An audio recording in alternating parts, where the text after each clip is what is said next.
People, deluded, I'm back again. Thank you very much for tuning back in. Hope you're all doing well and safe. Good morning to you guys over here in the UK. Good afternoon, good evening, good night, depending on who you are, wherever you are. Now, I'm sure as Arsenal fans, we're waking up with a spring in our step, obviously, after starting off 2021 with a victory. I'm having a mare with my green screen, people, and lighting and these things are quite annoying, really and truly. Like you can see, I'm kind of buzzing. I shouldn't really alert you lot to that, but this is one thing I hate about YouTube, the technology. It's like I left everything how it was yesterday, and I know it's morning time, so yeah, man, it's just getting worse and worse. Bro, I'm late because my green screen is doing a madness. I'd rather just lock it off, really and truly. It's jarring me. Look, you can see it here, like it's just doing a mazzoline. That's the only reason I was late. So allow me. This time it wasn't me, man. It's like there being traffic and things. Hey, man, I got too much money to pay. I got too much money to pay in fines to you guys, man. I'm gonna be broke. Not that I am not already, people. Like I said, I hope you're all doing well and safe. Please smash the like button early doors. Let's get the likes up. Please drop your opinions in relation to yesterday. We're gonna get onto the tactical review a bit later on, but you know what can I say? It's 3 wins from 3. I can't ask anything. I can't ask anything more from Arsenal. We started off 2021 with a victory, back-to-back away wins, clean sheet. You know, well, Arsenal fans are fighting each other for the right reasons now. Who's man of the match? No, it's Tierney. No, it's Saka. How can you say that when it's Lacazette? And then you've got Bellerin, who I think played very well until he got subbed. You know, good problems now. You know, good options in the attacking positions. For me, Arteta, again, I don't want to. You know, I think fans are too quick to draw conclusions. We was too quick to draw conclusions when it was all doom and gloom. And now that we've got 3 victories, you know, I think we've got to keep a level head. Like I said, I'm ecstatic. You know, for me, Arteta is we went back to basics. He's not overloading the boys with information. He's playing attacking football. He's playing an attacking formation. He's not shoehorning people into the team. For the players, the mentality has changed. They believe they can do something. Obviously, confidence plays a big part. And it's nice to see for the fans, at least, that we are getting victories and we are winning. But why I say let's keep balance, I'm not trying to belittle anyone, but excluding the Chelsea game, who have we really beat? With all due respect, my point is we need to stop looking at it and comparing as to how poor Arsenal were and how we are now and kind of praising us and look at it in a balanced sort of way. With all due respect to West Bromwich Albion, that's a game Arsenal should be wiping the floor with them, to be fair. And their relegation fodder, you know, Leeds smashed them 5-0. They've conceded 9 goals in their last 2 games, including against us. When was the last time Brighton won at home? It was against us. So excluding the Chelsea game, those 2 victories, it should be business as usual. It hardly strengthens claims of getting top 4 and things like that. Obviously, we move further up the table. We're now 11th. Obviously, we're a couple of points off 4th and 5th. And it's about maintaining this. The only reason we will not get top 4 or be in with a shout is because of us. Don't get it twisted. We need players. There's better squads than us. But 9 times out of 10, we're shooting ourselves in the foot with dropping stupid points. Now, we can't go back in time. My point being is we need to keep this going. Right now, I'm seeing it for 3 games. Fantastic. You know, but I need to see you do this for 5 games. I need to see you do this for 10 games. I need to see you come out of the January period. You know, the end of January, I'd say end of January, February through to March, some tough games, people. We've got 2 trips to the Midlands away from home. I'm sure we've got Wolves and Villa. Leicester's in that period. We've got United at home. So I'm loving that we're playing well. I'm loving that we're getting form, but we need to maintain this. And for me, I don't want to see heads drop when that eventual defeat does come. Because let's just say we lost our next game. I don't want to go back into old habits and we have to start again and talking about mentality and personality and all of these things. They need to maintain it. But it's good problems, people. It's good problems, you know. Does Lacazette start, you know, on form? You know, Aubameyang's our captain. He's our serviceman. We begged him to stay, so we can't do him dirty. But on form, Aubameyang should be on the bench. But we all know why that's a complicated decision. But excluding Aubameyang, there's good problems now collectively with the front options. Smith Rowe, Lacazette, you know, typically Aubameyang off credit of what he's previously done. You know, Martinelli, who played no part, Saka. There's competition now. It don't really matter how well you're playing. If you don't take your chance, you're not going to be in the squad. And that's what I want to see, people. And when I see Smith Rowe, Saka going from strength to strength, Martinelli, obviously, one has to wonder, you know, I'm not getting at William, but how much time was wasted persisting with William in that right wing role at the expense of other players? You know, Reece Nelson's having some injuries, or he'd probably be in the fold to get at people.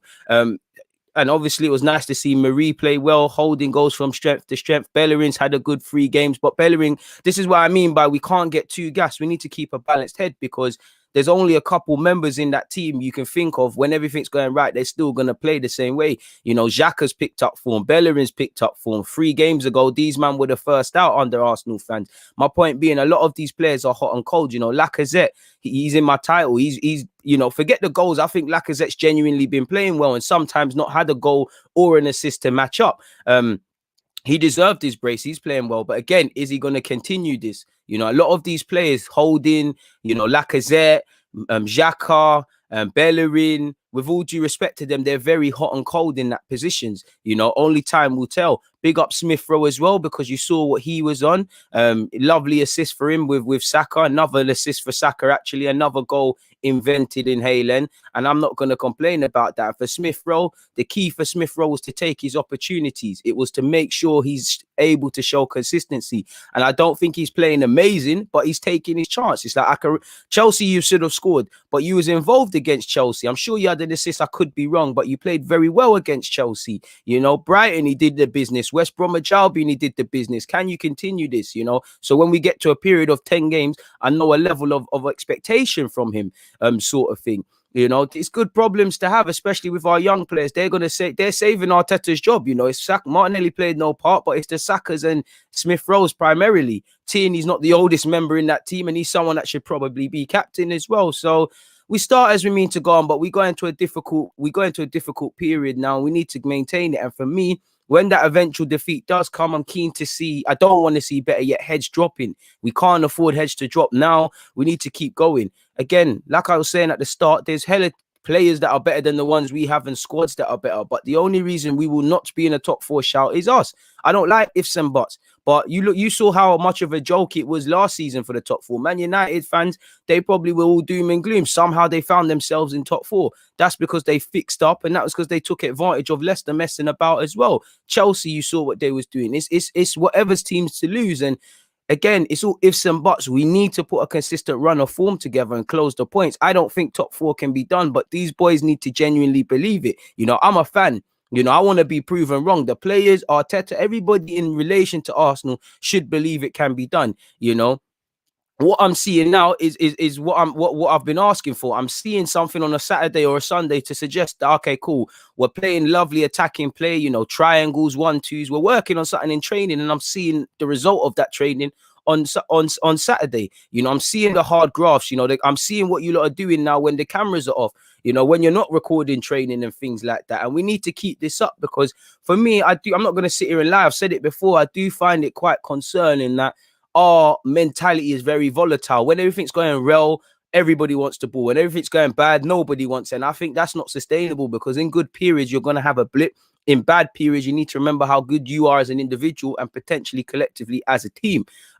Obviously, as well, the big one for the fans as well, we need to keep the pressure on the players, on the board, and everyone at Arsenal. 3 wins and we've shut up about everything when we're still 11th. You know, we're actually happy because we're chasing, because we've gone so poor. We're ecstatic that we've won 3 games. You know, the Chelsea game's amazing. I'm not taking anything away from West Brom and Brighton, because our away form is poor. But those results are hardly anything to scream and shout about. It's because in comparison to this season, we have been calam. You know, we're happy to move up to 11th because we have been a running joke this season. At least the relegation shouts and things have gone. But we need to keep balance. And for me, we need to keep energy on the board. We need investment, because like I just said at the start of this opening exchange of this live stream, with all due respect to some of these players, they're hot and cold. You know, Smith Rowe, let's not put too much expectation on him, and obviously as much as you can for Saka, because there's going to be days they're not on it. Come and bring us a creative midfielder so you can say, yeah, Smith Rowe, you're still playing and doing your thing, but we've got another one that's probably a bit more experienced, a bit more consistent, or whatever, to be thrown in there. You know, we still need a centre midfielder, because again, inevitably Xhaka is going to have a bad period, and then we're going to speak about his limitations as a midfielder in that role. Bellerin the same. I'm not saying we're going to do all of this or any of this in January. My point being, you know, 3 wins and it seems that the fans are happy, and then we start losing again. Everyone wants to open dialogue and be honest. I'm not preaching negativity and things. I'm saying 2 truths can in fact be right, people. Big up everyone. Please make sure you're hitting the like button, people. It's appreciated each and every time. 44 likes. Come on, people. Can we get that to 100? Now, the first thing I want to speak about is Lacazette, and it should Lacazette get a new deal, people. Because if you look at it, this season, for me, I'd love to hear you guys' thoughts. What do you feel? Should Lacazette be given a new deal? Shouldn't he be given a new deal? Apologies, people, because we started speaking about Lacazette at the 10-minute mark. So it's just so I can clip this up for those that are not obviously here. DG, I always try and make sure everybody's nice in that regard. But, Arsenal fans, we love doing it. Earlier in the season, it was, wow, where's El Nene been? We've had this player and now he's playing well. He's bossing it up, standout game, El Nene versus Man United. And now you're seeing El Nene's, for me, last 4 or 5 games, he's actually dropped off and he's struggled, in my opinion, generally, And that's probably why Ceballos was given a look in. To be fair, El Nene's played a lot of football. There might be an element of fatigue in carrying knocks, but yeah, man. The talk was giving it to El Nene. The talk was obviously giving it to Lacazette. Obviously, when Bellerin plays, it's like, is this going to be the season we're going to see that Hector Bellerin that burst on the scene? For me personally, or when Xhaka plays well, there's stuff about Xhaka. For me personally, there's only certain players I really think, form isn't a factor. Saka, Tierney, Gabriel, Partey, these lot, whether we win, lose or draw, they show me things. Obviously, their form changes and whatnot, but I think the other players I've mentioned, there's too many hot and cold players that over a 38-game period, I don't know I'm going to get.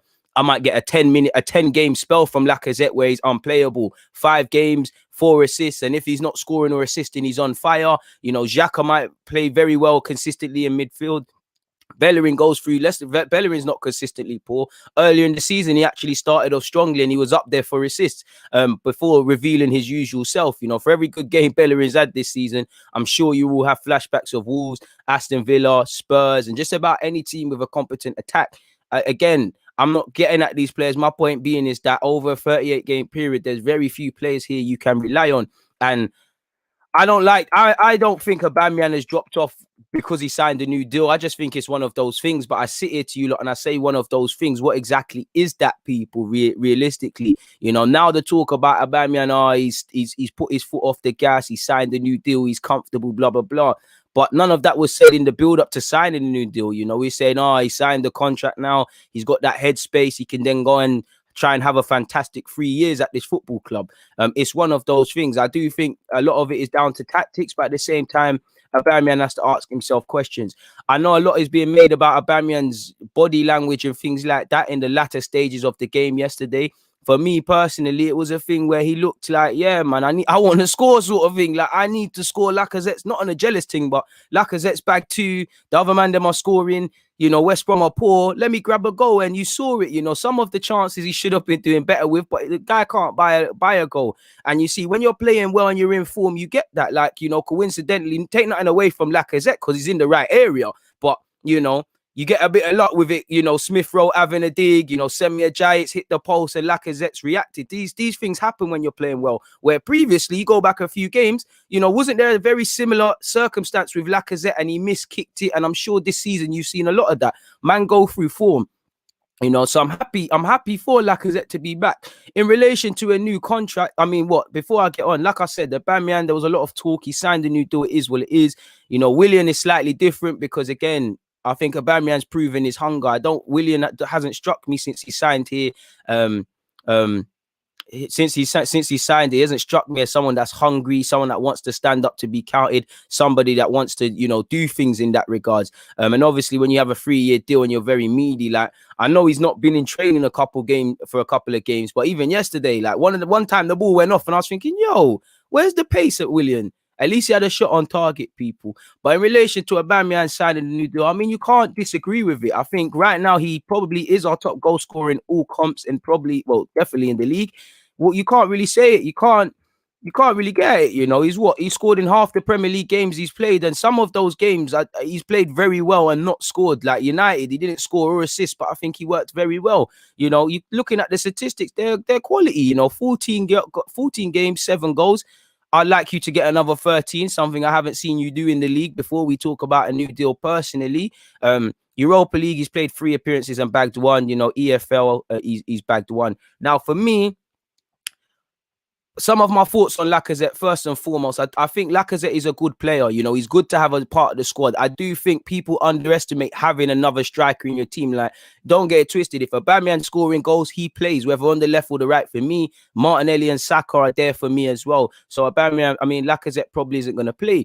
But football is a squad game. It's 38 games. Sometimes it's going to be for Lacazette. Sometimes you need Aubameyang through the middle. Sometimes you need to shift Aubameyang and go with Lacazette. Sometimes you might go with Laka and then Gabriel and Pepe and Saka on the wings. Sometimes you might, you need different creative options. And I think in today's day and age, people underestimate having a plan B, a support striker, a second choice striker within the team, in which if Lacazette accepts that he's a rotation option, I'm happy to keep him personally. I'm not saying Lacazette is better, but you look at, I know Cavani's banned, but since Cavani's come to United, he saved them on a couple of occasions and has proven to be a good addition. Giroud, the best example. Clearly Lampard don't rate him, and he's never in Lampard's first 11, but you can't take away the goals Giroud has scored and the points, the match-winning points Giroud's actually scored in terms of his goals. I'm no Chelsea fan, but Giroud last season clawed them a lot of points. This season he's done that as well. People underestimate having a plan B strike. I think, especially when a player's in form, it's, we can't buy someone because there's this. What about when those players are not there? And like Arteta said, you can't just rely on Aubameyang for goals, because ironically, we've been relying on him for a couple of years now. It ain't banged. I'm not saying he doesn't need to score. I'm just saying it's not sustainable. We need multiple goal scorers. It'd be a very different picture at Liverpool if they was relying on, Firmino for goals. They wouldn't get too many. Or it was all on Salah. Now, Salah's a bad boy and he will score goals. But, when Salah's not quite at it, not that there isn't too many times, you've got a Mane there. Firmino's not necessarily prolific, but he can chip in, and you get the point. That's what we need. There was no Martinelli. Aubameyang didn't bag, yet we scored 4 goals. This is the sort of thing we need. I still want Aubameyang to score, 4-0 against a team that's getting relegated. Lacazette, Aubameyang, you need to score. And like I said, for me, plan B striker, I don't mind. Lacazette gives you something different. He presses well. He's a bit of a confidence player, in my opinion. He can get himself quite down. I like him. He gets it. The mentality is there. I don't mind keeping Lacazette. The only issues I would see is, you've got the Balagans, you've got the Tyreses, you've got Martinelli there. They're all going to have to get opportunities to be blooded through the middle. Could Lacazette at 29 block that pathway, similar to what you're seeing with Willian on the right wing?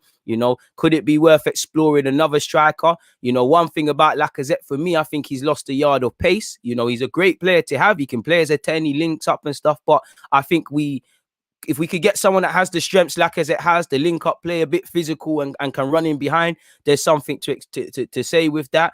Obviously, the length of contract, Lacazette is 29. If I'm Lacazette's advisors, I'm trying to get a 3-year deal with an option of a 4th, or try and get a 4th. Is that the wisest thing for Arsenal? We've given Aubameyang a new deal. We've maybe if William wasn't here, then we could say, yo, Lacazette, but Aubameyang heavy outlay. You've given William a 3-year deal. It's pretty poor in that regards, the 2 highest earners, and that's excluding what we plan to do in the summer.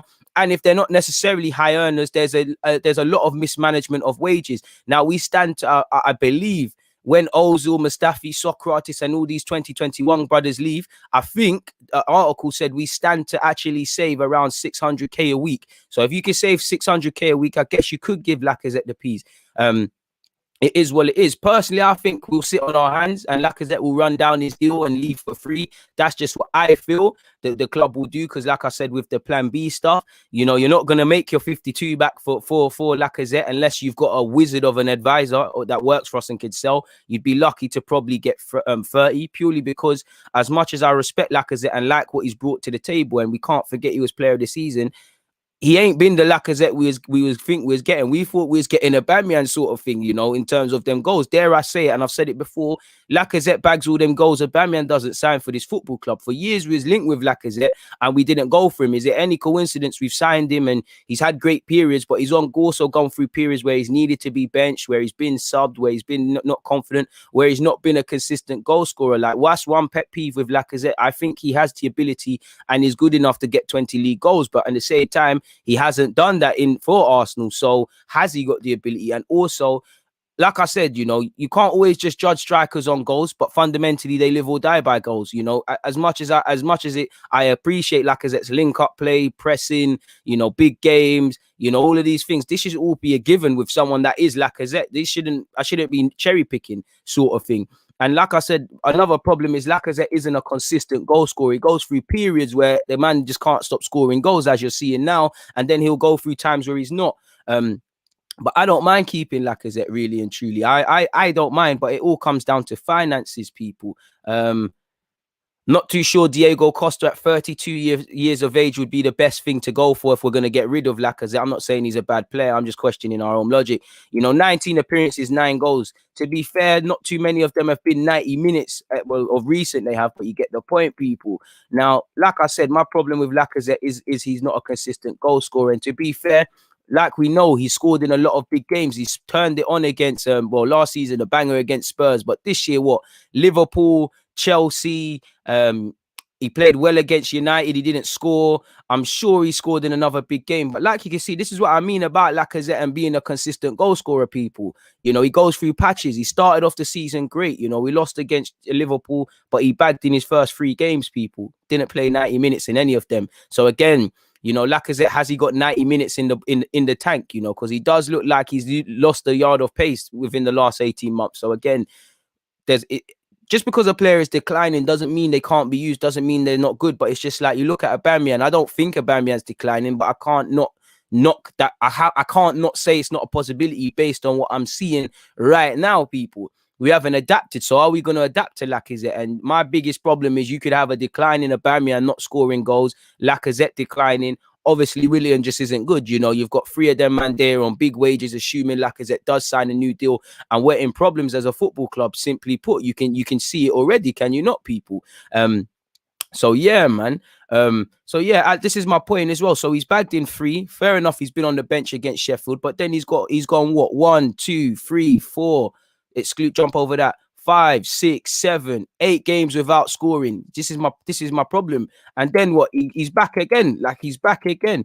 2 goals. He's got 4 in the last 5 games. So again, this is my problem with Lacazette. He's never been a consistent goal scorer. So if we're gonna bag him on a free transfer and use him utilize him as a plan B and stuff like that, and let him run down his contract, I don't mind that. Because again, we're not gonna. Again, if you can make a young 25 million for Arsenal because we're broke, that 25 million Lacazette could be reinvested. But then I'd sit here and say you need another striker in that team. Now Martinelli for me is that man. Tyrese and Balogun, I'd love to see them get minutes. Are they ready is another thing. This is why I'd be open to keeping him. But again, he's consistently scoring goals and things. But is he a consistent goal scorer? And I mean, he's got a lot of qualities, but. And again, I don't like to look at statistics because Lacazette's a quality player for me. But at 29 years of age, he's played 146 appearances, 57 goals, 25 assists. Is this prolificness? Is this prolificness? I'm not too sure, people. So it's a difficult one. I don't think you can wholeheartedly say yes, he should get a new deal, or no, he shouldn't. I'm open to it, really and truly. Like I said, the key thing for me is he needs to. You can't rely on Lacazette to be a goal scorer, but in the squad, he is utilised a lot, people. You can utilise his strengths. Since he's been in the Premier League, 44 goals and 21 assists. That gives him my maths is poor, 65 contribution of 65 goals in 111 games. Now, that isn't bad, but is that 52 million sort of thing? And this is why this is why I think we need consistent goal scorers. And for me personally, if you sell Lacazette once again or whatever, you need to bring in another striker if you're not going to keep the young players in and around, in my humble opinion. So yeah, man. What are you lot saying? So yeah, it's a difficult one in relation to Lacazette, but the longer his form continues, it's a healthy debate. I don't know, to be fair with you. I'm on the fence, really, because I think there's reasons for yes, there's reasons for no. I do think you sell Lacazette or you sell him. This is why I think he'll run down his deal, because we'll let him run down his deal or speak about it next season, purely because we've got a lot to move on. We've got a lot to change in our team. We'll be inventing more problems selling Lacazette, because you need to bring in you need to bring in a midfielder or 2, which we all know. There's talk of us bringing in a winger. Fullback is an area, a backup for Tini potentially, a right back spot depending on what happens, and any other areas that we don't know about that Arteta might say he wants to improve. On top of that, you're going to have to throw Lacazette. Or could it be worth, letting Lacazette run down his deal, letting Balogun go out on loan or Tyrese go out on loan, or keeping them in the side to learn and things, and then, You know, when he keeps it moving, it is what it is. For me personally, I think regardless, we've got to be scouting a next striker from now. You know, the minute Aubameyang signed a new deal, we should have been looking for a new striker. We know that's his last 3 years. You know, he's in his 30s now. We know Lacazette's in his late 20s. Sorry, so we should be looking for a striker now, or putting our hat on Martinelli and doing what we can to train him. Even if we're going to move Martinelli there, I think we need a next striker personally. So it is what it is in that regards. So it is what it is. What's this guy saying? Oba is dead food, no ability. I think that's a bit harsh. I mean, the man scores goals. He's not doing it right now. Lacazette could be the much better footballer, but how far does that go? Because both on form, Aubameyang is a better player than Lacazette, in my opinion. Yes, Lacazette's got link-up play. He's got more to his Arsenal, but it's an interesting one. And I'm not saying you're right. I'm not saying I'm wrong. I'm not saying I'm wrong or you're right, but it's an interesting one because is the better footballer, if they're both strikers and one scores more goals, who is the better striker? Or is it the one who has the link-up play? I'm not too sure. And again, Lacazette just isn't consistent at that. You know, it'd be lovely if we could merge the two players together, as we used to say a couple of years ago. What has Luke said? In my opinion, the Lacazette thing isn't a form thing. It's a system thing. It is a form thing because I just showed you the statistics when he's going through these periods. Like I just literally showed you it is a form thing. Lacazette isn't a consistent goal scorer. He goes through patches. Every footballer on this planet is a systems player. There is a system for every player that gets the most out of them. I'm not criticizing you, Luke, but I just find it funny when man say, "Oh, he's a system player. It's a system thing." There's a system for everyone. If you buy a car, you know, and you look under the hood, there's certain systems at place to allow your car to move, you know, or get the best out of certain aspects of that car. And the same goes for football, personally. So I think it clearly there's a system that gets the most out of it, but I don't think it's that. You know, Lacazette was playing in this system a couple of weeks ago and he weren't doing the business. So I have to see what it is, what it said. Please don't spam. Please don't spam. You're going to get blocked like my man. There's no need for that. Bro, we're gonna get rid of, yeah. I'm not saying Lacazette's a problem at all. Lacazette's not a problem at all, my guy. I'm just saying it's something we've probably got to deal with because again, we need better foresight. We need better foresight, in my opinion, when it comes to stuff like that. Better foresight means we can plan better. It's as simple as that. And this is the issue with Arsenal. It's like I said, the moment we signed Aubameyang to a new deal, that is the moment we should have been looking for another striker. Please don't spam, my guy. Please don't spam. People are gonna have to go on timeout until they start learning, in my humble opinion. But yeah, man, you saw it there yourselves.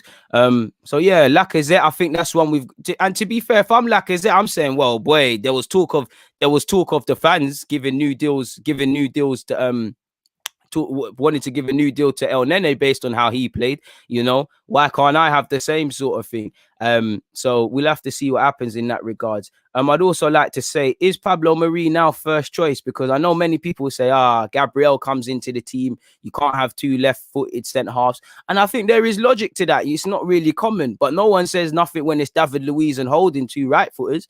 No one said anything when it was Koscielny and Mertesacker. No one said anything when it was Roberto Carvalho and John Terry, or Rio and Vidic. So why is it something wrong with there being left footers? Do you get it? It's an interesting one to have. I do agree. It does feel a bit weird. I do think listen, I like Mari. What I like about Mari, first thing I like about Pablo Mari is he's one of these players. I like players who try things. He tries the difficult pass and he works with it, but I like how there's moderation in Mari. Mari don't try and do things above his pay grade. He's clearly self-aware. He lets the other ballers try and do them things, and he is street smart. I do think Mari can be a decent, competent option.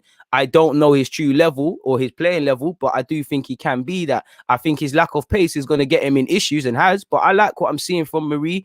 Like with Holding, they deserve their spots in the team until they play poor. So yeah, man, I think I'd give Mari a chance, but I'm not gonna lie, you know, I feel more comfortable right now with David Luiz and Gabriel because I've seen that more. But you know, Mari doesn't deserve to be dropped, neither does Holding. And obviously, I know, I know Thingy, I know what's his face, Mari, while he's Spanish, but he must be able to speak Portuguese. He played in Brazil. That could help out Gabriel as well. And obviously, Gabriel is the better player, but Mari's the more experienced. He's a bit more street smart, you know. I do think Gabriel needs that partner around him. That's why I want to see Saliba get more minutes, of course. But in relation to Gabriel and Saliba, potentially becoming Arsenal's pairing this year, it's a bit naive. I do think we need that bridge player. We need that sort of player that can carry us, sort of thing. Will we get that? I'm not too sure. That 20, it could be Marie, but that 26-year-old sort of thing. So it is what it is. A lot of you are talking about Aubameyang as well, so I guess we should cover him. Now, I'm not gonna lie, people. Aubameyang's been well for the last few games, and ultimately he didn't score and whatnot. But personally, I think Aubameyang did all right yesterday. He's played on the left hand side. He's in areas where he's not going to score, and he was poor with some of his position, with some of his opportunities. But I think I question marked Aubameyang. I said he was anonymous in a couple of games. I don't think he was anonymous in this game. He was involved in the build-up for 2 of the goals. I think he played quite well. I'm not going to say he was the best player and whatnot. He didn't score, but I don't think you can say Aubameyang played poorly. I think you can question mark the fact he didn't score, but I don't think he played poorly. And whatnot. But at the end of the day, the longer he doesn't score, the more problems there are, people, really and truly, with Aubameyang. It's just down to him to turn things around, really and truly. I think Aubameyang will come good. But at the end of the day, I said that probably week 4. How many games have we played? About 16 or so games now. So we're in a bit of trouble, people, in relation to that. So we're going to have to see what go on, really and truly, in that regard. So yeah, man, I think we should hold off with talk of Lacazette signing a new deal. Same way with El Nene. Show us, show us a bit more. What's the word? Consistency, a bit more of a longer duration, and then we can talk about these things. It's only at Arsenal do you play good for 4 games and things like that. And what I will say with Lacazette as well, with all due respect to him, if we said give Lacazette a new deal now, people, you'd all be interested in hearing it. He did score against City, so I was right in the League Cup. If I asked you after the Wolves game, should Lacazette get a new deal, you'd probably say no. Or after the City game away, you'd say no. Based off these last 3 games in particular and his 4 goals, you'd probably say yes. So it's a crazy one, man. In relation to Aubameyang's body language, I think it was because he really needs a goal, and he thought, this is my chance to get a goal, sort of thing. And he was unfortunate not to do that. I don't think he was belittling his teammates, not happy for his teammates, bad attitude. I don't think it was a thing by that. I just think he's thinking too much about scoring a goal, people. So we're going to have to see. But at least with the Premier League action, what can I say? We go into the FA Cup knowing that we got 3 points, and we need to do what we can, man. I hope you're right, Alex. I hope you're right, man. Sorry, this isn't it. Palace will be tricky, but at least it's Palace and Newcastle next. Can't underestimate any team at all.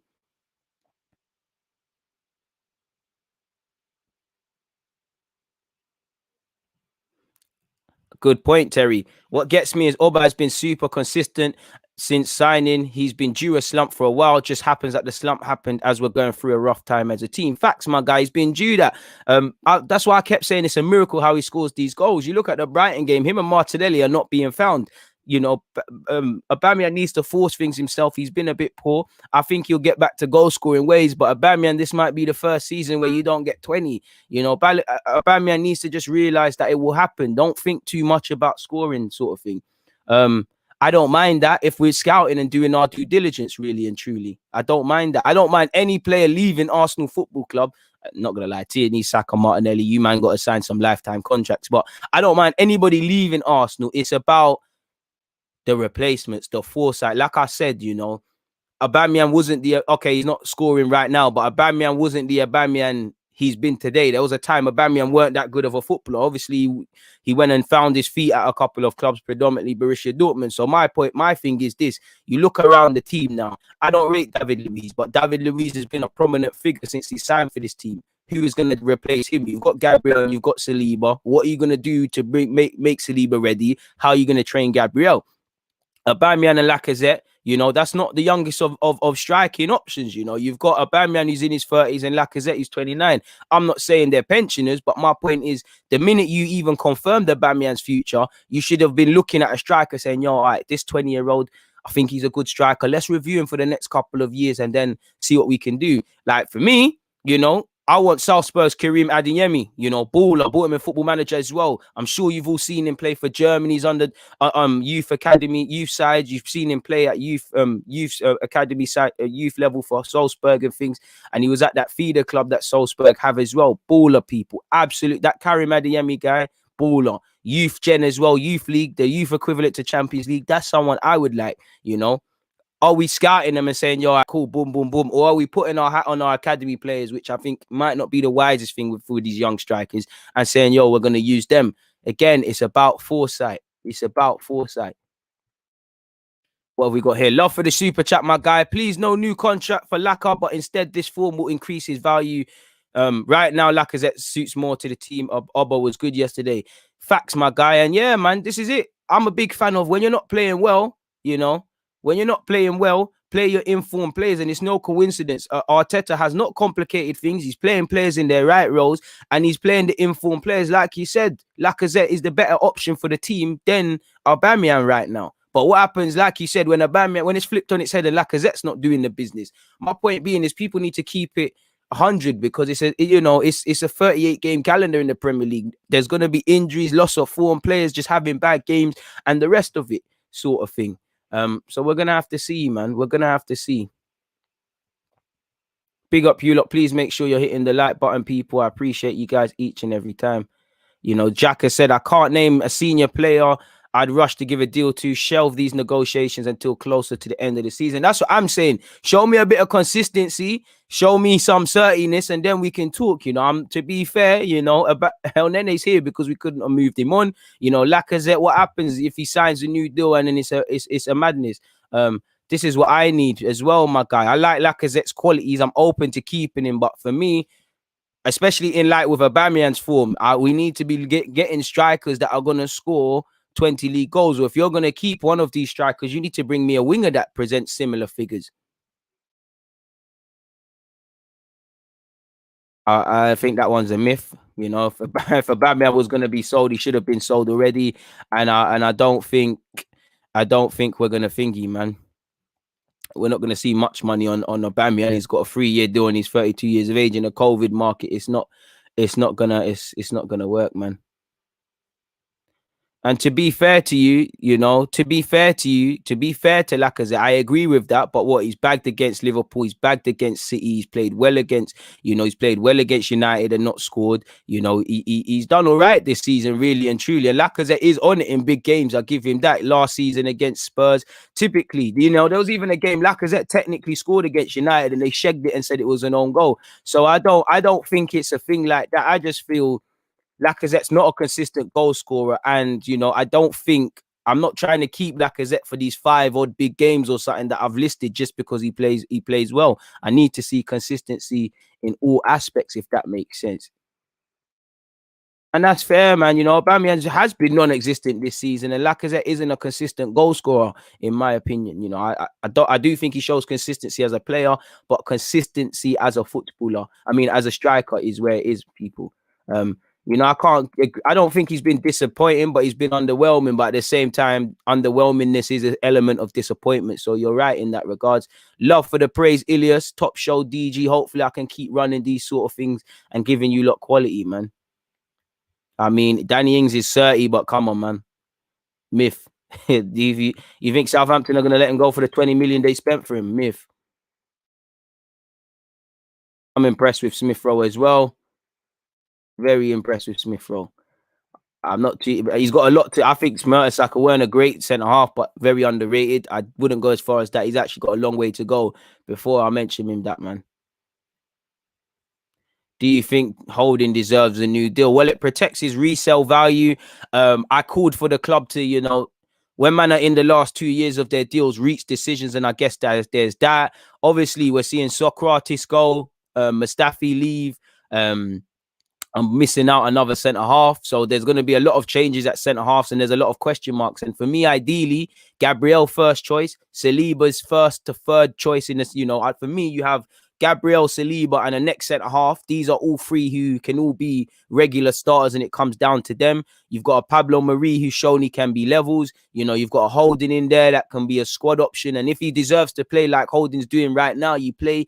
But yeah, man, there's a lot of question marks. So I understand it. And I think Holding's done all right this season. I like Holding. He's not my cup of tea. I don't think he's amazing, but I think he's done all right this season. And he's justified his selection. I do think he does some questionable things, like you saw with giving away that corner yesterday. He is prone to a couple bits of madness and things that never make you 100% comfy with Rob Holding.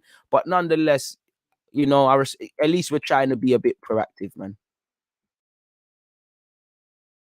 That's all I'll say, man. Bro, I don't get as well, bro. We need to loan man out. If you're not gonna play, man, loan man out, bro. You know the ones there, like just getting some football.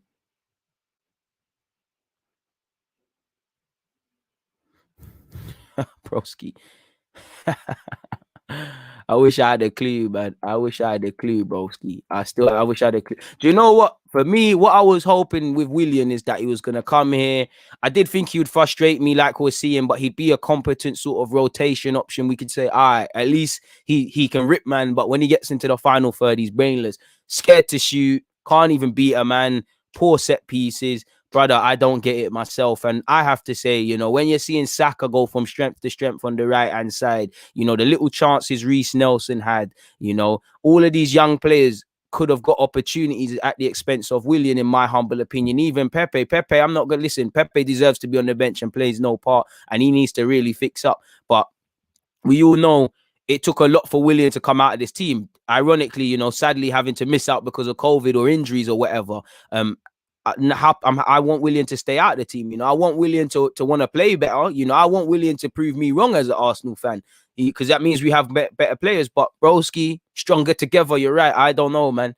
Brown envelopes, you know, and I don't mind. Well, not on a funny man thing. I don't want to get into bed with no agents. But I don't mind getting close to agents and utilizing agents' relationships, but for me, it's only relevant if you've got the P's. You look at, with all due respect to Wolves, a lot of their signings, maybe not so much now, but you describe as punching, you know, Ruben Neves, you know, João Moutinho. For me, I was watching Pedro Neto. You could see the videos from 2018 or so, punching players that you thought, you know, they're not going to go to Wolves, or Wolves aren't going to go to them, but they've got a good relationship with George Mendes. But at the end of the day, why is that a thing for them? Because they've got the P's. They've got the money, you know. We can't go and say, yeah, you know, it's all fun and games knowing Kaya Jarupkin, knowing he's got Coutinho and these other members of his stable, of his agents thing, people. But at the same time, you ain't got the peas. You know, you can talk about Coutinho till you're blue in the face, and then you only got money for Willian. It's a myth. It doesn't make no sense, man.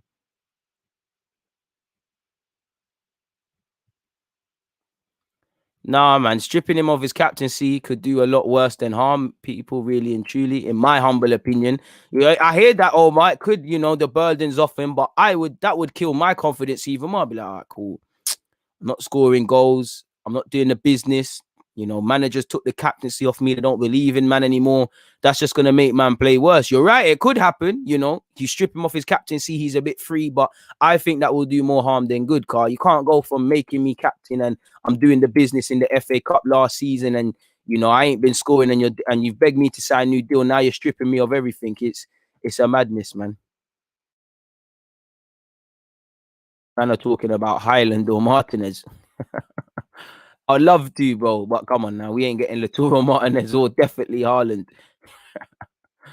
My word. I wish, though. I wish, man. Love for that, my guy. I appreciate that. I see one of you say, where is it gone, man? That comment, you know, them comments there makes me want to just keep pushing harder and harder and keep trying to grow in this deluded thing. Where is it? This big up X_X. Seeing how much deluded has grown is so heartwarming. I appreciate that, my tug. I appreciate that, man. You know, we keep progressing, we keep trying to progress, we keep trying to better ourselves, man.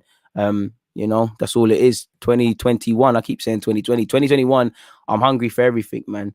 Who do we move out this month? The usual suspects. Well, you have to try and get Socrates out of here on the wage books. You have to try with Ozil, which isn't going to happen. You have to try with Mustafi. For me, the biggest priority for me is finding Saliba a temporary home to play some football, personally.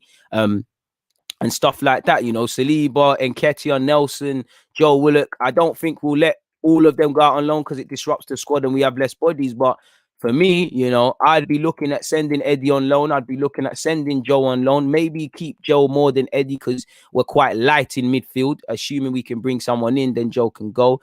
But yeah, bro, that's what I'm saying. Bro, you only got to look at Willian, fam. Like Willian, bro, them man there, you can see it. You can see that man. We knew Willian's not a good player, man. You know, he don't Willian. I'm not listen, I'm never gonna question someone's integrity. I don't think Willian goes out there to play poor, but it don't look good. You know, it doesn't look good the way he's playing, the way he's always in the team, the deal he signed. It don't look good. It does not look good. It's a horror thing. It's an absolute Mazzolini, like you said. It's an absolute Mazzolini. Big up yourself, Shamar. You know, David has said, you are giving us a Sunday service. Keep preaching, bro. Will do, my brother. Killing me. Killing me. You know, I love for the super chat again, my guy. And Wesh, forgive me for mispronunciation. Gabriel's a good defender, but I'm still not convinced with his passing ability. Not too sure. I think Gabriel has got that passing ability. I think the one thing with his passing that he needs to pattern up. Sometimes I think, and a lot of Arsenal players are guilty of it. Sometimes I think he gets a bit too confident with it, a bit too complacent. And, you know, that underhit pass he typically plays time to time, it's going to get him in trouble. You know, the only things I really want to see Gabriel improve that I think are glaringly obvious, you know, is the fact that I like that he's aggressive. He likes to get tight to players. He's going to have to calm that down. That led to his sending off. And like I just said, with the underhit passing, but he's 22 years of age. Holding's passing ability, I think his passing ability is quite calm. I just think he lets himself down like Gabriel with doing questionable things. Like you said, it's still questionable, but it has improved. And that was actually a big reason, allegedly, as to why he might sign a new deal. Bro, we need to stop signing man from Chelsea, bro. It's that simple. Stop signing man from Chelsea. You know, you can sign the Eddie and Nketiahs and these youth man and all them things there, but you know, it's the Czechs, it's the Luizes, it's the Williams, and you're not even signing the good players from Chelsea. You're signing man that are past it. You know, we've been knowing what Willian does at Chelsea. Chelsea fans been telling us there'll be 3-4 games. He'll start playing well, start looking half decent, and then he'll reveal himself. He gave us the Fulham game. He's been a fraud ever since. Peter Cech wasn't the Peter Cech we thought we was getting. You know, David Luiz hasn't been that bad, really, but has shown why he's David Luiz. You know, Lassana Diarra bust out after 6 months at this football club, really and truly. The only things I don't mind is taking Chelsea's youth players and thinking them. It's that simple, man. Bro, a short promise. I just have to, whether it's promises or not, because promises are a comfort to a fool. And I know managers must promise man stuff all the time. Like Arteta's probably promised young players hella things in this side and not used them. I just have to assume, you know, Arteta F's with him. Willian's your guy. So it's got to the point where I'm not even looking at Willian anymore because I know Willian's a dud. I'm questioning Arteta now, you know, and I think it tells you everything that Willian, fresh home after being, you know, having to sit out, come on instead of Pepe. Now Pepe can't be mad. You ain't taking your chances. Even though I feel we all know Willian was afforded too many opportunities for as frustrating as Pepe can be, but I think that tells you everything, really and truly. I think I would like Guendouzi back, but I don't think Guendouzi is the messiah to all of our midfield problems. Personally, oh, calm down. I keep seeing you message that. Relax, man. You know, and I've also told you lot at the end of the live streams to copy and paste your channel URL so I can put it in because it's not finding your usernames. Big up all the Twitch gang, but calm the fuck down, man. Like, Jesus. How much times you gonna keep messaging that? Relax, brother. Calm down, fam. Like, it's a free service where it's Sunday. Arsenal just won. Calm down, bro. Calm it down. Them things there, bro. I'm not Arteta, you know. Man, I say man can suck them things away from Donny real quick. Big up yourselves, my guy. To be fair with you, you know, it's a bit harsh. And I agree with that rotation option. Simple as that. Bro, it sounds good in principle, but if we break that down, you know, you're not getting 50 million. You're probably lucky to even get 20 million for Pepe. How much is that going to help you? You know, whether I think Zaha is the answer or not, how much do they want for Zaha? Grealish is costing 80 million minimum. So it sounds good, but when you break it down, it's a bit of a mazzoline. Big up yourself, half vlogs. Always look out for your live videos. I appreciate that, my guy. I really appreciate that. You are right with this comment, Maverick. I do agree with you. Look, Tierney's a shout to be captain. You know, probably won't get the captaincy until Aubameyang is out of here. At least maybe you keep it in a part-time role, but you get the point. Hey, man, God is watching. God is watching. Go and do what you need to do, man. Yeah, he scored. That was one of his best seasons. But at the end of the day, I'm still seeing Lacazette here without 20 league goals. And I remember you lot used to kill me for saying he's good enough to score 20 league goals. He should be scoring 20 league goals. And he was afforded every luxury under the sun. And sometimes we've got to call a spade a spade. He needs to score 20 league goals. You know, that's the only way you're going to be top done for me, in my opinion, man. You know, all that other stuff is all secondary. Goals win games, simple as that. You're not gonna get 50 million for Pepe in this society, though, are you really? So we're gonna have to do a madness. And I agree, bro. This is what I'm saying. You know, this is exactly what I'm saying. Do not let this win distract you from the fact that we need midfield signings. This is what I'm saying as well, my guy. Spot on. Because like I said, at the start of this, 3 wins and it's all hunky dory and things like that. And I'm not saying don't be happy about the wins. I'm just saying, as Arsenal fans, I think we struggle to consider that 2 things can be true in many different aspects. In that, yeah, it's great turnaround. You know, Arteta's doing his thing. The players are playing well, but the energy that was here and the question marks we had before this good form or this little turnaround, it still needs to be there, sort of thing. You know, we still need improvement because, as I said, and as you lot know already, a lot of these players are hot and cold. A lot of them are moments, man. A lot of them form makes the difference. You know, there's very few players that I believe in this side, and maybe you lot as well. Over a 38-game period, you think they're 30 like that. I only really believe in Saka, Tierney, Martinelli, Partey, and Gabriel, who have played no part in recent games. You know, there's not really any other man. I might have missed 1 or 2 names out, but there's not other man. You know, Leno to a degree. It's as simple as that. No, I can't remove that because we're about to get on that, and it's not actually a spreadsheet; it's a document. So yeah, man, is what it is. And the thing is, I would like an upgrade on Xhaka without a doubt. You know, oh, well, that's about Giroud. That's not what I would like an upgrade on Xhaka. You know, he's been okay. You know, he's like you said, he's been okay. He goes through these little forms, Daniel. You're right, but fundamentally, he's not the guy. Simple as that, man. And this is where, again, 2 truths can be right. You know, this is where I start to get a bit annoyed because it's excuses. You know, we understand Lacazette's role. You know, but at the end of the day, he needs to score goals. His own manager came out. You know, I can go and find Arteta's comments off the back of the last game that he scored against Brighton. He said he needs to score more goals. The manager is saying it. So with all respect to him, who the fuck are you to say anything? You know, again, 2 truths can be right.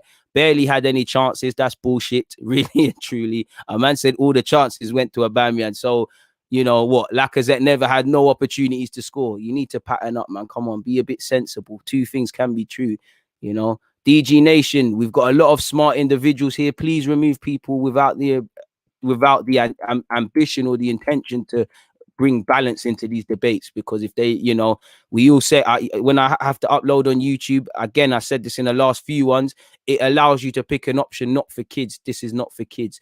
To be fair with you, I think Ceballos was better yesterday. He was up there for interceptions. Let's get into the tactical review of this game now, people. It's been up there for a while. I've been delaying it because I've been so happy to speak to you guys. Tactical review business, as you lot can see, people. 53 minutes in, people. Let's say that. First off, like I said, and again, when you're typing as you're watching, it's a bit madness. But as a quick recap, after the 10-minute mark, it was all lost. West Bromwich Albion spent periods chasing shadows. Tierney, Saka, Bellerin saw plenty of the ball. You know, as you saw, you know, I was really impressed with our fullbacks, man. And whatnot, people. It's something we don't need to see it. Then yeah, you do. You don't need to be here. Anyways, DG show. I do it how the hell I want. You want something else? Go elsewhere. Simple as that. Like I said, we had a lot of joy down there left first 15 minutes. You could see Saka, you know, is it any coincidence? We had more shots. We had more goals. Saka from the instant. I think I got the statistics down the document somewhere. But, you know, 15 minutes in, he delivered one lovely ball from the right-hand side. Something I don't see Pepe do at all. And he pulled it in, but Aubameyang just couldn't, you know, he couldn't extend his legs and things like that. So yeah, people, like I said, we was having too much joy going forward, and it was only a matter of time before we honestly bagged people. So yeah, people, let me grab out the tactics board. Please tell me you can still hear me, people. I'm moving the mic, as you lot can see. Where's my... Now, I'm not gonna lie, people. I was licked on New Year's, and I can't find hella my the magnets. I'm gonna have to buy some, people, and I've clearly dropped it on the floor, as you can see. West Brom are in the blue. We're in the let me make this a bit bigger. Move this. West Brom are, what's going on here? Yeah, different lights and them things there. Whoa. Apologies, people. As you can see, or you can't see now, but yeah, we got there now. West Brom are in the blue. We're in the red. Apologies for all the calamity you're seeing. So yeah, people, let's quickly touch on West Brom. And West Brom's lineup is all over the place. That was me doing something earlier. They lined up in a 4-1-4-1, 4-4-1-1. Apologies, and I think quickly it went out the window because they had issues. You know, it looked to me, again, I ran out of things. So this is the one in midfield. You know, Pereira is going unnecessary into positions elsewhere. Callum Robertson, like in the second half, he had more joy, but he's pulling out to the left. Instantly, they've got no focal point. So is it any coincidence our centre-half saw a lot of joy on the ball, people? That's where they struggled, in my opinion. Their midfield, Gallagher and whoever, they quickly went into old habits. I feel their fullbacks weren't supporting enough, people. Their wingers weren't supporting their fullbacks. And as you could see, apologies, I don't want to mess this up. 4-4-1-1. As you could see, Tierney was having the freedom of the city. Move you out the way for a minute. He was going up and down. Bellerin also. And for me, you saw it for the first goal. There's around 20 passes for the first goal, which, again, you don't shoot, you don't score, you don't attack, you don't score. So again, so yeah, people. And then this is where Darnell Furlong messed himself up. Tierney was always going forward, but as a fullback, Darnell Furlong, you have to tell Tierney to go down here, you know.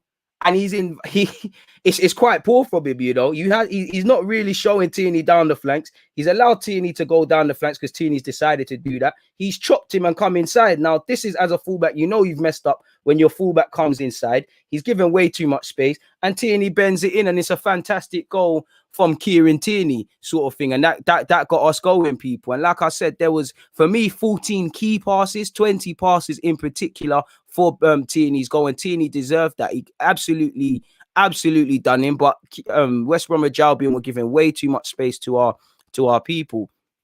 And then you look at our goal again, people. Let me move everybody all the way back. Apologies, people. As you can see, this is meant to be Lacazette. Like I said, I lost stuff, people. So it's an L for Lacazette. And like I said, people, when we named an attacking lineup. Our players are getting forward. We're having more shots. It's not a coincidence. We've scored, sort of thing, people. So when you look at it, you know, it was a lovely pass move, but in particular, you know, you had Smith Rowe and Saka. You know, the ball went in. I can't remember how it went, but all you need to know is, you know, Smith Rowe makes this run. You know, he makes this run onside. Lacazette puts it behind, but it's all about running. It's all about movement. Saka's intelligent enough to know where this ball is coming in, and it's literally a triangle, and it's resulted in a goal. Why I love that goal is, first and foremost, once again, interchanging movement. Once again, people are not just playing a pass and admiring it and saying, oh, look how great that pass was.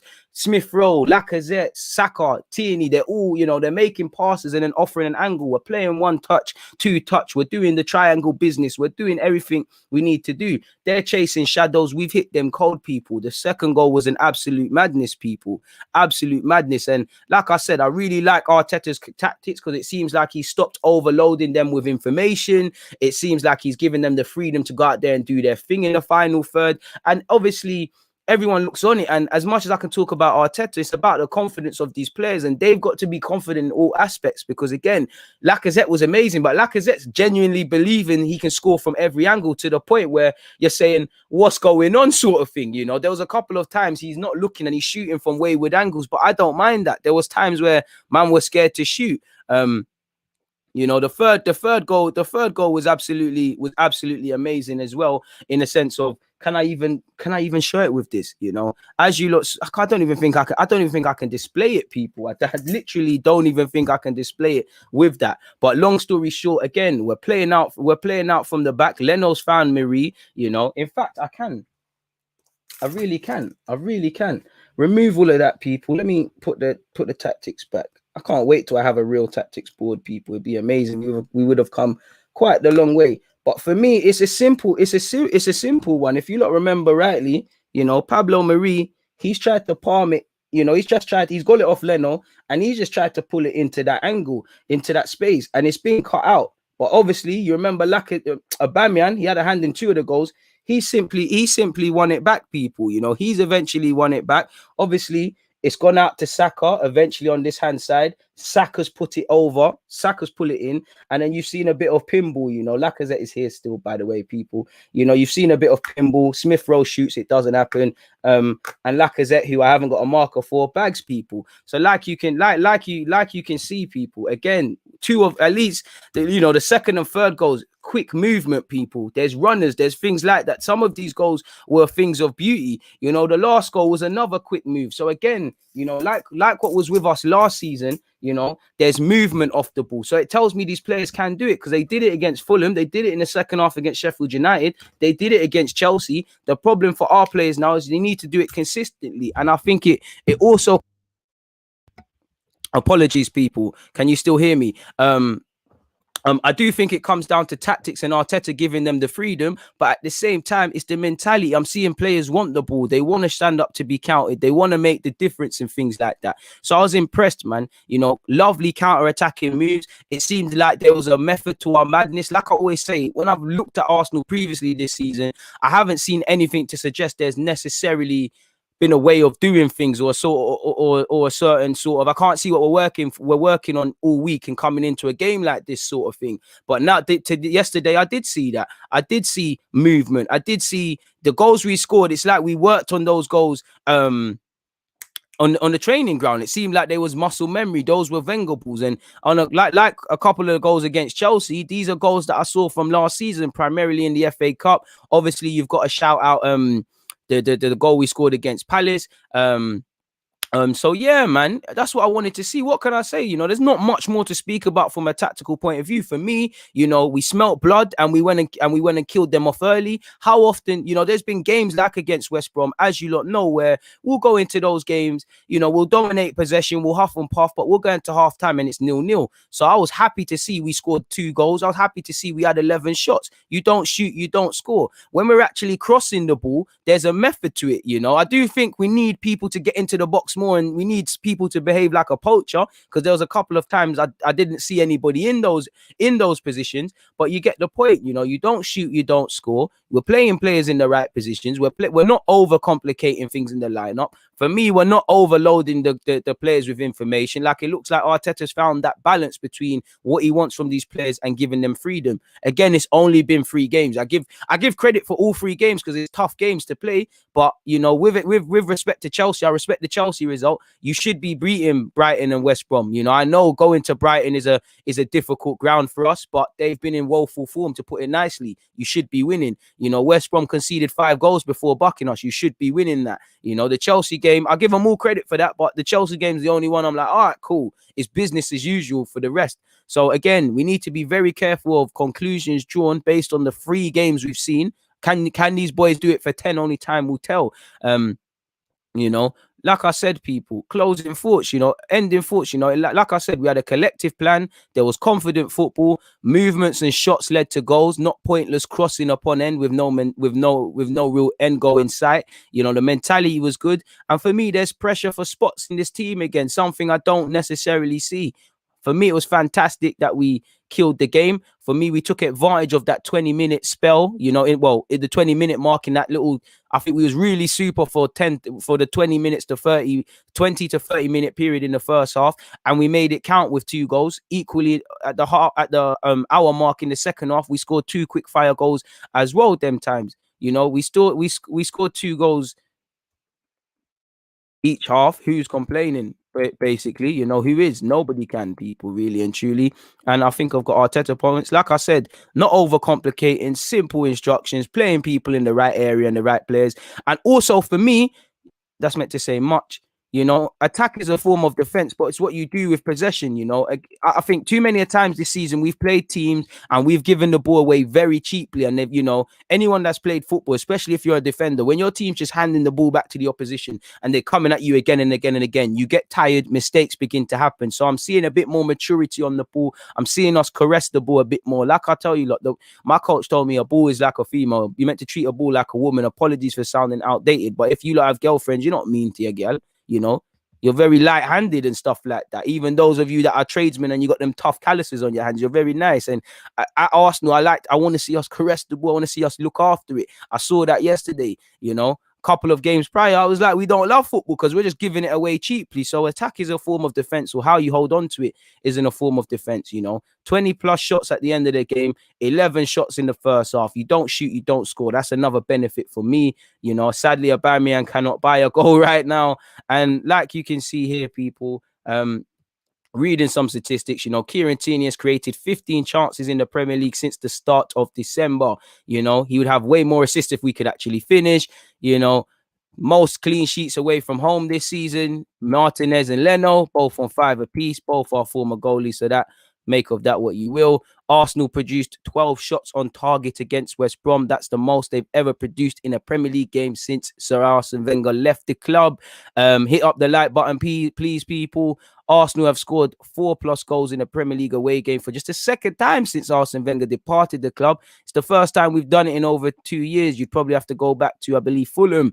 Bukayo Saka propaganda. You know me, I'm never going to miss an opportunity. He had 53 touches, 7 crosses, 6 touches in the opposition's box, 4 shots, 2 shots on target, 1 chance created, 1 take on completed. Not that I care about that. And obviously scored. You know, simply put, another fantastic display from the 19-year-old. Lacazette's got 7 goals this season, at least 4 more than any other Arsenal player this term. Lacazette has scored 5 away goals in the Premier League this season, his best such return in a single tally in the competition. You know, no player had more ball recoveries than Hector Bellerin, who had 6 yesterday. And that's the only negative I can see probably from that game, is that he's injured now. You know, again, I hope it was just a minor knock, but he wouldn't have wanted to come off unless there was something serious. You know, Bukayo Saka, obviously, we've had 2 goals made from Haaland. His last 2 Premier League goals have been created by Smith Rowe. You know, a 20-year-old and a 19-year-old, 2 academy prospects doing what they need to do. Bukayo Saka has now scored or assisted in each of his last 3 Premier League games. An assist against Brighton, a goal against Chelsea, and a goal against West Brom. He's been directly involved in 3 of Arsenal's 4 Premier League goals. You know, he attempted 3 shots in the opening 16 minutes against West Brom, more than all other players on the pitch combined. His 4th shot was a goal. You know, this is what we need to see. And that's something for Willian and Pepe to concede. You know, when I'm looking at Saka, first and foremost, he believes in himself. He plays the game in a simple way. When there's a chance to pass, he passes it. When there's a chance to shoot, he shoots. You know, he puts the balls in dangerous areas. Like I said, the opening period, I think it was the 16th minute, or it might have been before that. He's got the ball on the right-hand side, knocked it on his left, and just put a ball in. And Aubameyang, if he was a bit longer, a bit longer in a footballing sense, and could grow his legs a bit, he could have got a goal. When I look at Saka, I see more clarity. I see better decision making. And for a 32-year-old and for a 25-year-old signed for 72 million, you should be ashamed. You know, Willian, you should feel like Saka's your nephew. Pepe, you should feel like you're being shown up by your younger brother. I know typically the younger brothers are the better footballers, but you know, you need to pattern up a bit. So it is what it is, man.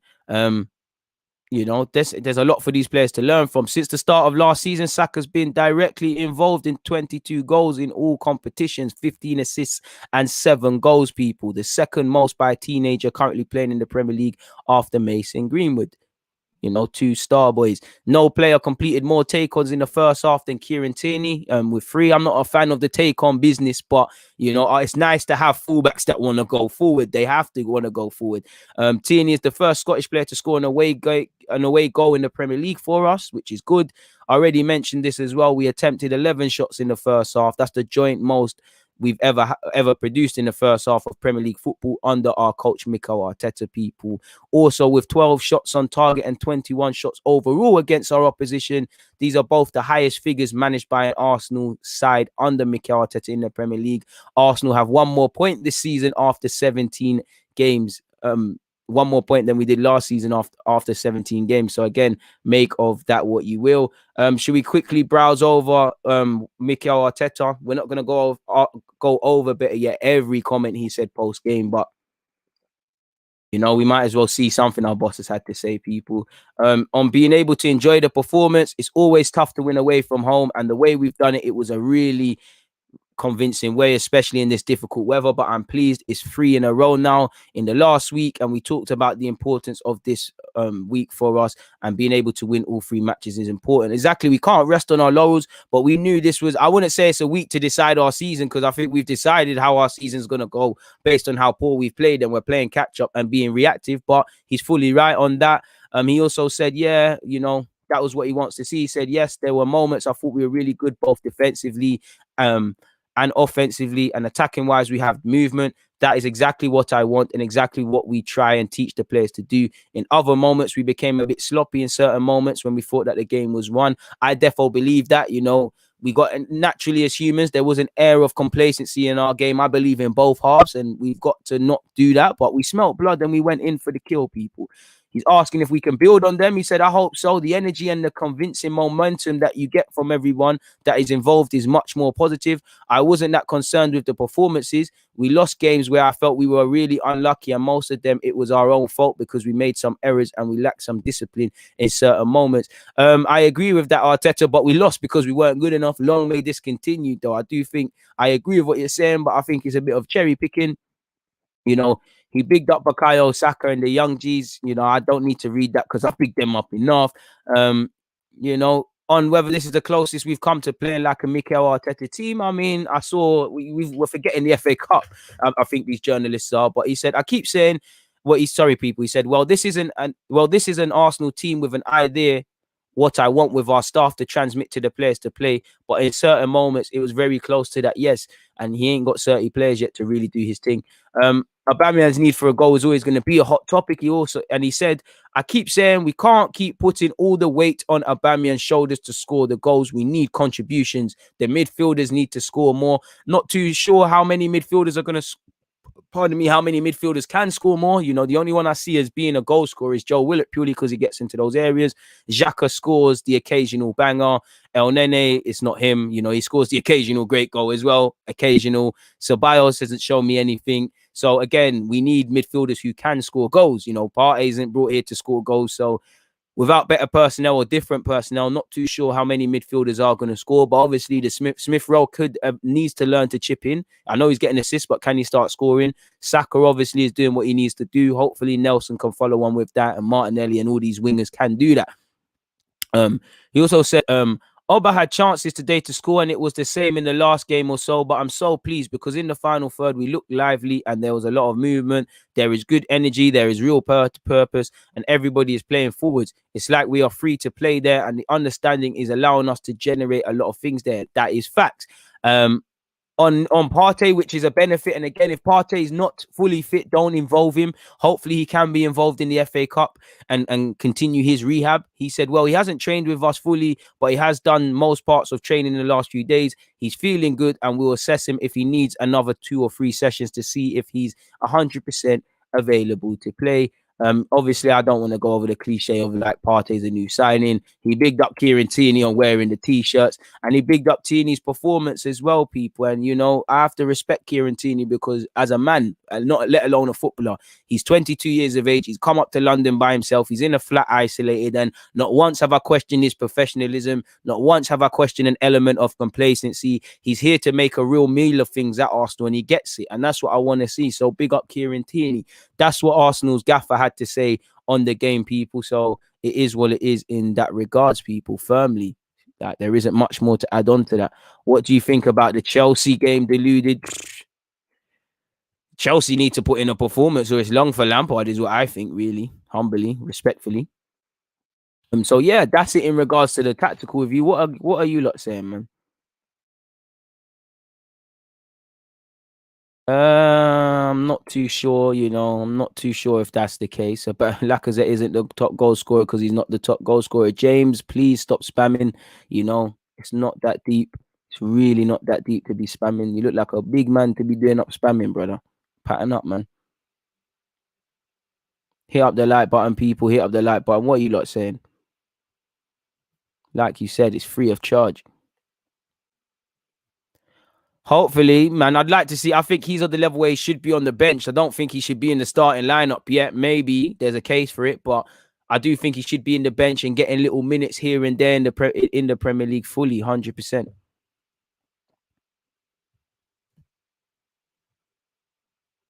Trust me, proper winner through and through. You know, I don't think there's anything more to add, people. So yeah, we've touched on Lacazette, we've touched on Aubameyang, we've touched on tacticals and whatnot. We've been here for an hour and 14 minutes. I'm gonna keep it moving, really and truly. There isn't much to say other than that. I'll probably be back tomorrow if there's something to talk about. If not, enjoy the weekend, people. Arsenal have won. What more can I say? Please make sure you're hitting the like button. It doesn't cost a thing, man. What have you said? It's all long for Matisse. You should jump on his live stream for Bants. Is he online now? I got things to do. I need to be out my house. I got things to do, really and truly.